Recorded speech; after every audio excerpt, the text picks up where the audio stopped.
Hello students. आज का हमारा टॉपिक है ऑपरेशनल डेटाबेस। ये हमारे बिग डेटा स्टैक की थर्ड लेयर है। हमने लास्ट टाइम दो लेयर इसकी कंप्लीट कर ली थी, redundant physical infrastructure layer and security infrastructure layer.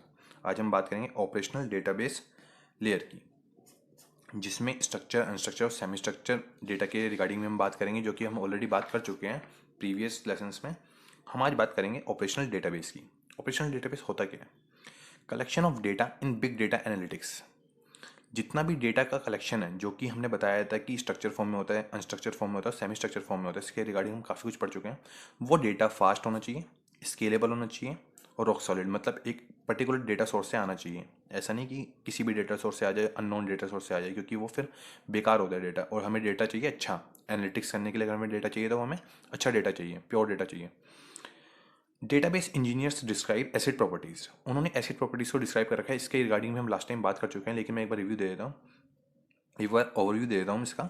ए का मतलब है एटोमिसिटी। एटोमिसिटी का मतलब है कि पूरी ट्रांजैक्शन या तो होगी या नहीं होगी, या तो कोई भी चीज़ है वो पूरी कंप्लीट होगी या फेल हो जाएगी, ऑल और नथिंग। सी मतलब है कंसिस्टेंसी।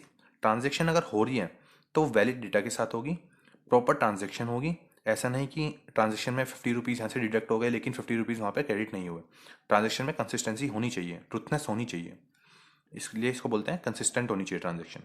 आइसोलेशन। मल्टीपल ट्रांजैक्शन होती है एक टाइम पे, कितनी मिलियंस ऑफ ट्रांजैक्शन हो जाती है एक टाइम पे, लेकिन ईच ट्रांजैक्शन डिफरेंट होती है फ्रॉम ईच अदर। एक ट्रांजैक्शन दूसरे ट्रांजैक्शन को अफेक्ट नहीं करती, इसको बोलते हैं आइसोलेशन प्रॉपर्टी। ड्यूरेबिलिटी। जो भी हम ट्रांजैक्शन कर देते हैं, एक बार किसी के अकाउंट में पैसे चले गए तो वो परमानेंट हो जाते हैं, या किसी के अकाउंट से आपके अकाउंट में क्रेडिट हो गए तो परमानेंट हो जाते हैं। आपकी मर्जी नहीं है कि वो आप किसी के अकाउंट में वापसी ट्रांसफर कर सको उसे। तो वो चीज़ कमिट ऑपरेशन उस पर परफॉर्म हो जाता है, जिससे कि वो ड्यूरेबल हो जाता है बाद तक के लिए, मतलब उसको आप चेंज नहीं कर सकते। अब है ऑपरेशनल डेटाबेस कंटेन्स डेटा। किस तरह का डेटा जो ऑपरेशनल डेटाबेस होता है, जो ऑपरेशनल डेटाबेस है क्या, एक तरह से कि वो डेटाबेस जिसके ऊपर आगे ऑपरेशंस होने वाले हैं, जिसके ऊपर आगे डिफरेंट एल्गोरिथम्स लगने वाली हैं। जैसे कि हम बात करेंगे आगे आने वाले टाइम में कि टूल्स क्या होते हैं, जितने भी बिग डेटा एनालिटिक्स से टूल्स होते हैं, जैसे मैप रिड्यूस एल्गोरिथम हो गया, या कोई भी हम एल्गोरिथम यूज़ करने वाले हैं, जो आगे वो होते हैं सारे टूल्स वगैरह मेथड्स जो होते हैं, वो हम लगाएंगे इस डेटाबेस पे। इसीलिए हम इसे कहते हैं ऑपरेशनल डेटाबेस। इन डेटाबेस में जो डेटा होता है वो स्ट्रक्चर डेटा भी हो सकता है, अनस्ट्रक्चर डेटा भी हो सकता है और सेमी स्ट्रक्चर भी हो सकता है। हमें इसको एक पहले प्रॉपर फॉर्मेट में अरेंज करना होता है, उसके बाद में हम इस पर काम करते हैं। अब हम क्या करेंगे? Keep track of critical data, monitoring. हमें क्या होता है, जो डेटा होता है उसमें एक पैटर्न फाइंड करना होता है कि हमें इसमें कौन से पैटर्न पे काम करना है। जैसे कि मैंने लास्ट टाइम बताया था कि अगर हमारी सेल इंक्रीज हो रही है, किसी ने अगर हमसे बोला है कि सेल हमें इंक्रीज करनी है, तो हम पूरा उसका ओवरव्यू लेंगे कि हमें सेल कहाँ का इंक्रीज होते दिख रही है, कहाँ का लो हो रही है, किस फैक्टर पे डिपेंड कर रहा है, क्या हो रहा है, उसका पूरा मॉनिटरिंग करेंगे। मॉनिटरिंग करने का मतलब है उसको ऑब्जर्व करना, उसको ट्रैक करना। तो ये काम है हमें ऑपरेशनल डेटाबेस से। रिमूविंग अनवांटेड पैटर्न, जो हमें नहीं चाहिए, जो कि फालतू का पैटर्न है, जिससे कोई लेना देना नहीं है, जो कि हमारी रिसर्च में हेल्प नहीं करेगा, जो कि हमारी एनालिटिक्स में हेल्प नहीं करेगा, उसको रिमूव कर देना।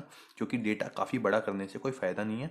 हमें इंपॉर्टेंट डेटा चाहिए, प्योर डेटा चाहिए, अच्छा डेटा चाहिए, जिससे कि हम अच्छी एनालिटिक्स कर सकें। Highly scalable. हाईली स्केलेबल का मतलब मैं बता चुका हूँ कि डेटा है जो वो ऐसा बने, जब हम डेटा फॉर्म कर लेंगे इसको डेटा वेयर हाउस में, तो डेटा ऐसा होना चाहिए जो कि मैक्सिमम यूजर्स को हेल्प कर सके, और डेटा हाईली स्केलेबल होना चाहिए। डेटा को यूज़ करने के लिए जो भी हमें सीपीयू पावर चाहिए, जो भी हमें रिसोर्सेज चाहिए, वो हमें स्केलेबल तरह से प्रोवाइड होनी चाहिए। मतलब हम उसको ज़्यादा भी कर सकें और कम भी कर सकें अपनी यूज़ के अकॉर्डिंग। ऐसा नहीं कि कोई एक बड़ी एनालिटिक्स करनी है, अगर बड़ी क्वेरी के लिए एनालिटिक्स करनी है तो भी हम उतने रिसोर्सेज यूज़ कर रहे हैं, और छोटी के लिए करनी है तो भी हम उतने रिसोर्सेज यूज़ कर रहे हैं। इससे क्या होगा कि छोटी के लिए अगर हम वो रिसोर्सेज यूज़ करेंगे तो हमारी कॉस्ट ज़्यादा लगेगी, कॉस्ट इंक्रीज हो जाएगी, जो कि एंड यूज़र के लिए सही नहीं है। Accurate representation of business. सबसे पहला ये काम है कि हमें किसी भी चीज़ को एनालाइज करने से पहले उस बिजनेस की पूरी रिप्रेजेंटेशन कर लेनी है, पूरे उस रिसर्च की, उस पूरे बिजनेस की रिसर्च कर लेनी है कि वो बिजनेस किस चीज़ पे डिपेंड है, उस वो बिजनेस करता क्या है, उस बिजनेस में क्या क्या चीज़ें हैं। इसको बोलते हैं फिजिबिलिटी, कि वो चीज़ हो सकती है नहीं हो सकती। फिजिबिलिटी एंड रिसर्च, ये हमें करके देखना है सबसे पहले। उसके बाद में हम पता लगाएंगे कि कैसे कैसे उस उसका डेटाबेस बनाना है, उसका डेटाबेस तैयार करना है, उस डेटाबेस पे सारी एल्गोरिथम्स लगानी है। ये सारा होता है ऑपरेशनल डेटाबेस में काम। Thank you.